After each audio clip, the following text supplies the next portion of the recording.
여러분 그거 아세요? 지난 국회에서 열린 사회분야 대정부질에서 민주당 최민희는 김문수를 불러 안중근 의사, 윤봉길 의사 국적을 물으며 질의에 어처구니 없는 답변을 받았는데요. 또한 이진숙에게는 계엄 보도 지침과 극자 발언 충동으로 이 둘의 신경전도 벌어졌습니다. 이게 어떻게 된 일인지 같이 알아보겠습니다. 윤석열 탄핵을 원하신다면 구독과 좋아요, 알림 설정 부탁드립니다. 헌재에서도 거짓말을 밥 먹듯이 합니다. 왜 늘 부끄러움은 국민 몫입니까?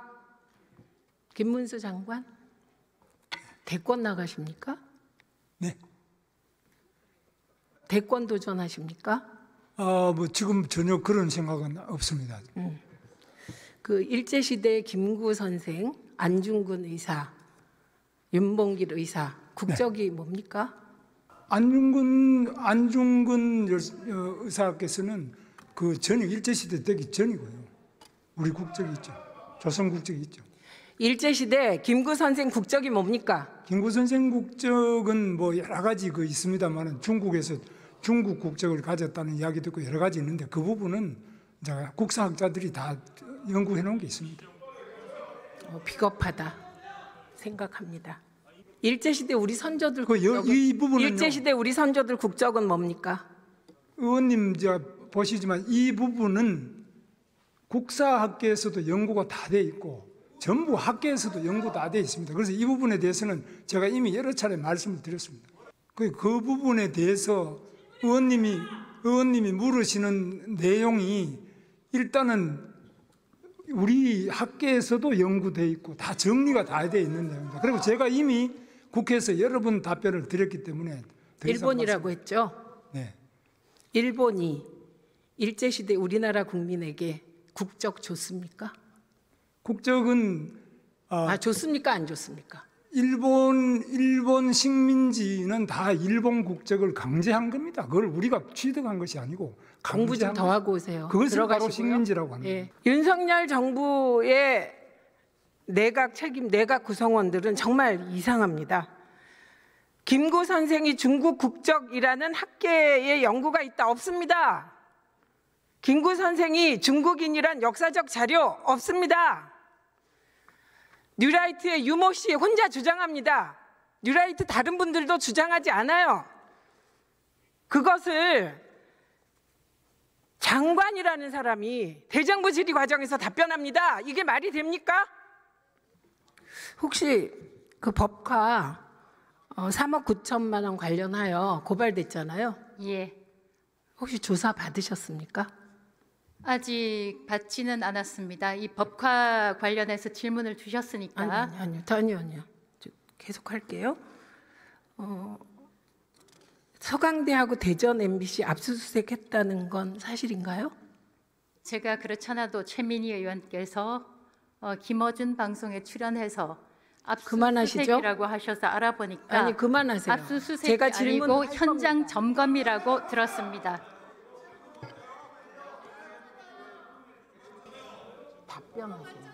예, 아니 압수수색이라고 얘기를 하셔서 제가 설명을 드린 겁니다. 그리고 이진숙 위원장 또 대전 MBC 현장 검증이라고요? 어디서 그런 거짓말을 여기 와서 합니까? 국회의원은 이 자리에서 말하는 것 면책 특권이 있지만 없습니다. 국무위원들께는 대전 MBC 압수수색 영장 가지고 나와서 압색했다고 제가 확인했습니다. 혹시 잘못 들었나? 또 확인했습니다. 왜 거짓말하지 마십시오. 그리고 헌재가 이진숙 탄핵 적법하다 판단했습니다. 뭘 그걸 불법 탄핵이라고 말합니까? 지금 거짓말이 몇 개입니까? 국무위원이 대정부 질의에서 답변할 때 거짓말해도 됩니까?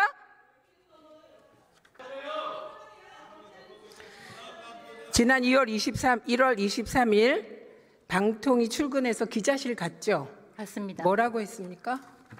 여러 가지 이야기를 했지만 내란이라는 게 아직까지 법적 절차를 거치고 있기 때문에 12.3 계엄이라고 표현해야지 정확하지 12.3 내란이라고 표현하는 것은 정확치 않다라고 언론 선배로서 이야기했습니다. 자연인으로서 언론인 선배십니까? 지금은 자연인이 아니죠. 방통위원장이죠. 네, 방통위원장이 방송사 일부 보도 기능을 가진 방송사의 제어가권을 가지고 있는 게 방통이죠. 그렇습니다. 예, 그런데 그런 얘기하면 그게 어떻게 선배가 한 말로 들립니까? 그 정도 분간이 안 되나요? 저는 그 정도 분간을 충분히 하고 있다고 생각하고 일부에서 보도 가이드라인이다 이런 식으로 표현을 하는데 21세기 대한민국에서 보도 지침이라는 것은 얼토당토하지도 않고 현명한 기자들이 가이드라인이라고 받아들이지 않는다고 생각합니다. 본인은 보도지침 내리고 갑질한 건데 요즘은 기자들이 현명해서 그걸 그냥 걷어찬 거죠. 이게 실상입니다. 그러면 서부지법 폭동 사태는 폭동이라고 쓰면 안 되나요? 저는 그 부분에서는 제가 언급한 바 없습니다. 아니, 물어보는 거예요. 예, 폭동이라고 보도가 되고 있는 걸로 보고 있습니다. 그건 괜찮아요?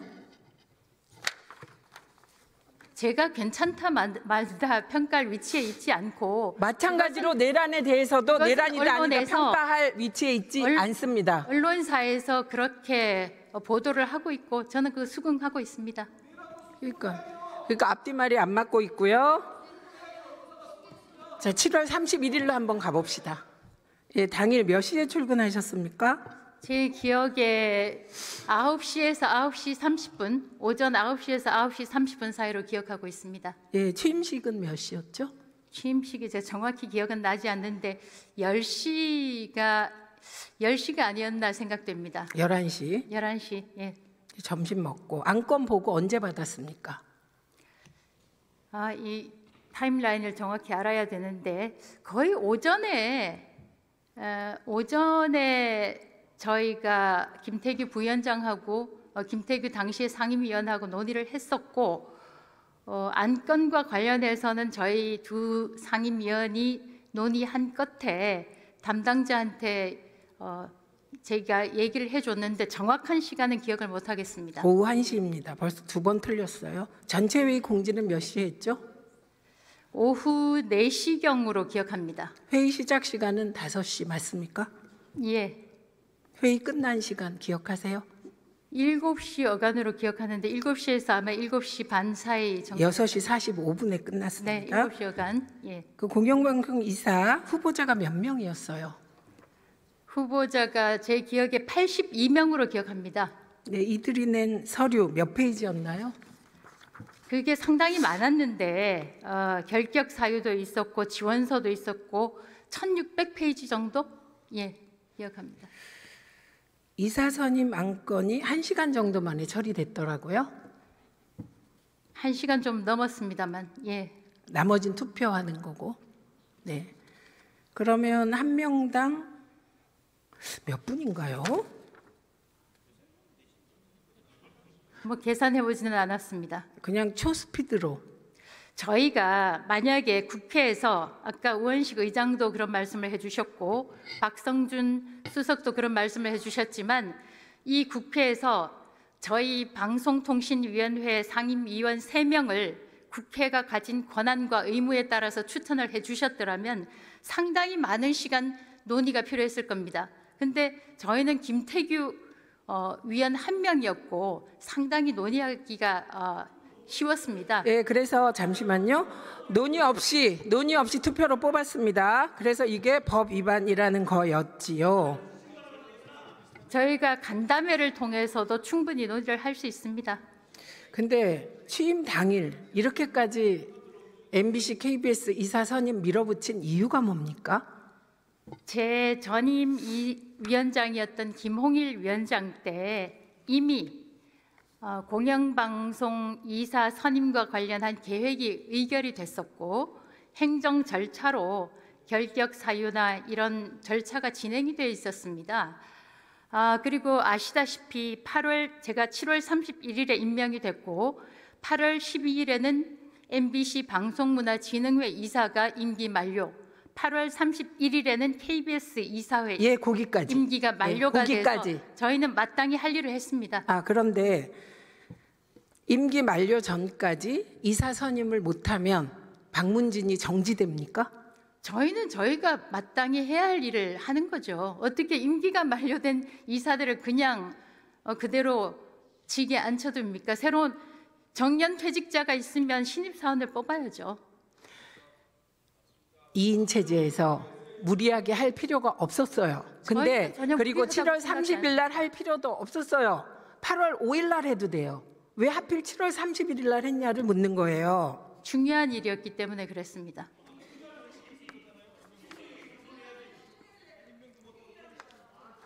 그러니까 법원에서 이런 식으로 일 처리를 하니까 행정법원에서 가처분 소송 받아들여지고 판판이 지고 있는 겁니다. 어제 KBS 이사 관련해서는 해임 무효 소송에서 저희 2인이 내린 처분이 합법하다고 판결이 났습니다.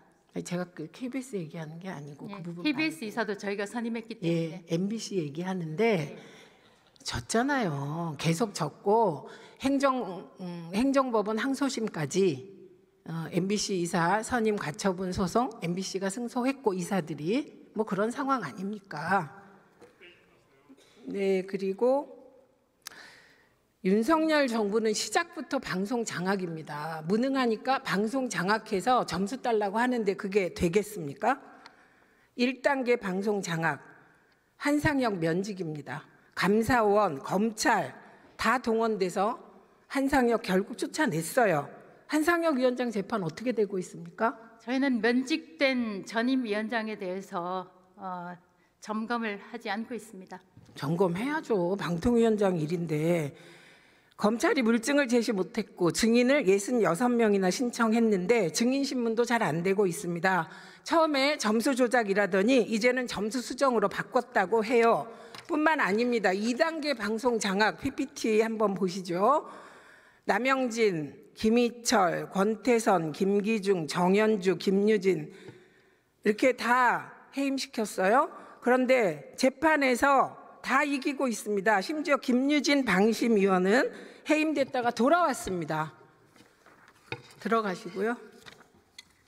저는 대정부 질문에 답변하러 나온 국무위원인 듯 아닌 듯한 어쨌든 국무위원이 특정 의원의 질의 과정에서 특정 의원을 콕 집어서 비난하고 시비거리로 삼는 걸 처음 봤습니다.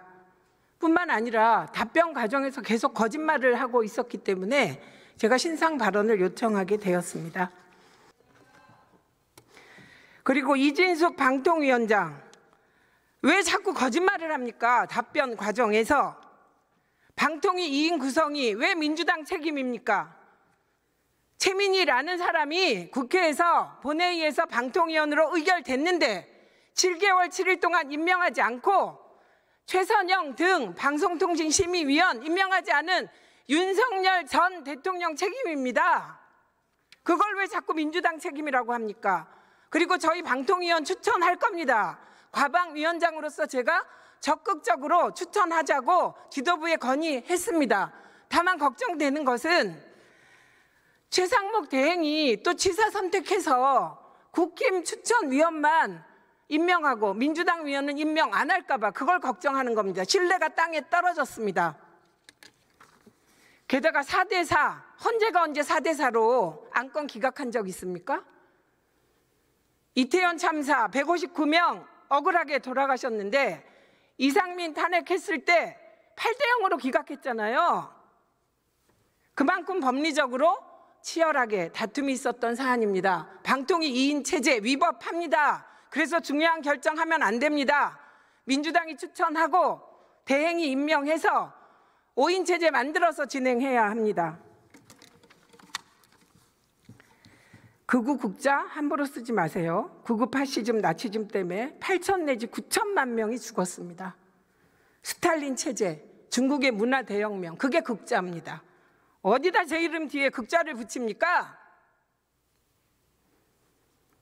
당내 문제에 대해서는 언급 삼가겠습니다. 만약에 윤석열의 친일 쿠데타가 성공했다면 노상원 수첩대로 문재인 대통령, 이재명 대표 등 500명이 수거돼서 사살당하고 화학약품으로 살해당하고 정말 극우 독재 윤석열 체제 됐을 겁니다. 이것을 막아주신 게 국민 여러분이십니다. 국민 여러분, 친이 쿠데타가 아무리 진압이 어려워도 민주당 끝까지 진압하고 좋은 나라 만들겠습니다.